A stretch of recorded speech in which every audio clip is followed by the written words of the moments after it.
Kawasan wisata The Heritage Palace ini merupakan destinasi wisata yang relatif masih baru, karena baru saja dibuka pada tanggal 9 Juni tahun 2018. Hingga saat ini The Heritage Palace mampu menarik banyak pengunjung, karena suasananya yang kental dengan nuansa Eropa klasik tempo dulu. Salah satu bangunan yang sangat menarik perhatian adalah bangunan gaya Romawi yang mewah nan megah. Mumpung masih baru dan masih hangat nih, yuk kita intip sama-sama apa saja sih yang menarik dari destinasi wisata yang satu ini.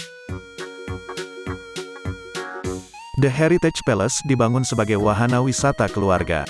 Uniknya nih ada berbagai macam mobil antik terpajang rapi di halamannya. Kawasan The Heritage Palace ini merupakan bangunan cagar budaya, BCB, bekas pabrik gula peninggalan zaman kolonial Belanda.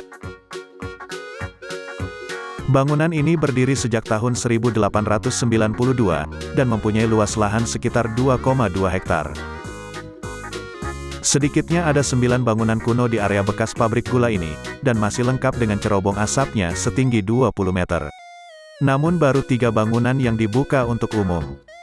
Di halaman luar bangunan ini dijadikan museum transportasi, sehingga banyak sekali dipajang mobil-mobil kuno.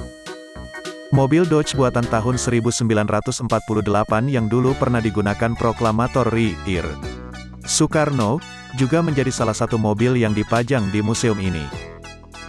Selain mengoleksi mobil Insinyur Soekarno, The Heritage Palace juga mengoleksi mobil pemadam kebakaran, damkar.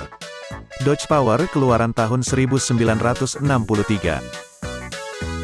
Chevrolet Bel Air USA tahun 1955 dan Jeep Willys USA tahun 1943. Keren banget kan? Gak kalah sama museum angkut di Kota Malang. Karena bangunan ini peninggalan zaman Belanda, nuansa Eropa klasik terlihat sekali di sini. Pokoknya instagramable banget deh. Salah satu magnet yang menarik pengunjung datang ke sini adalah bentuk bangunan dan suasana yang masih kental dengan nuansa tempo dulu. Mengunjungi The Heritage Palace seolah sedang berada di Eropa abad ke-18. Nuansa klasik ini sering dipakai para pengunjung untuk berfoto, karena memang banyak spot foto yang unik, cantik dan sangat instagramable di sana. Kamu juga pasti gak mau melewatkan untuk berfoto di sini. Kabarnya nih karena lokasinya yang cantik dan unik, banyak juga loh calon pengantin yang tertarik dan melakukan pengambilan foto pre-wedding di sini.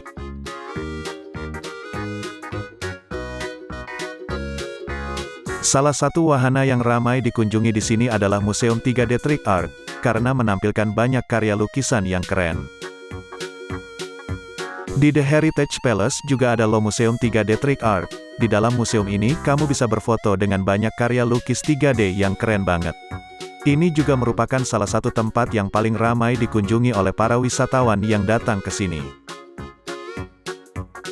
Salah satu karya yang cukup menarik perhatian di Museum 3D Trick Art ini adalah lukisan pisau-pisau dapur yang seolah menancap di tembok kayu.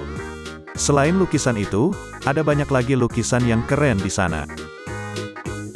Kamu pasti puas deh kalau mengunjungi Museum 3D di The Heritage Palace ini. Sebagai wahana wisata keluarga, The Heritage Palace memang memiliki segalanya. Gak heran kan kalau The Heritage Palace menjadi destinasi wisata baru yang ngehits. Selain wahana yang sudah disebutkan di atas, The Heritage Palace juga memiliki wahana lainnya yakni Museum Industri, Omah Kwalik, Garden Retro Paradise, Convention Hall, serta Kids Town dan Food Street. The Heritage Palace buka setiap hari, dengan jam operasional sebagai berikut: Senin Kamis buka pukul 10 pukul 18 waktu Indonesia Barat, Jumat Minggu buka pukul 9 pukul 21 waktu Indonesia Barat.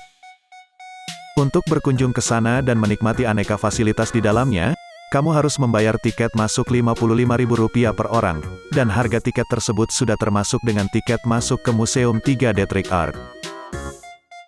Murah dan masih terjangkau banget ya harga tiket masuknya. Untuk mengunjungi ke The Heritage Palace, kalau kamu datang dari luar kota kamu bisa naik kereta atau pesawat sampai ke kota Solo. Lokasi The Heritage Palace ada di Sukoharjo, sekitar 10 km dari kota Solo. Nah jadi tunggu apa lagi? Buruan kunjungi The Heritage Palace sekarang.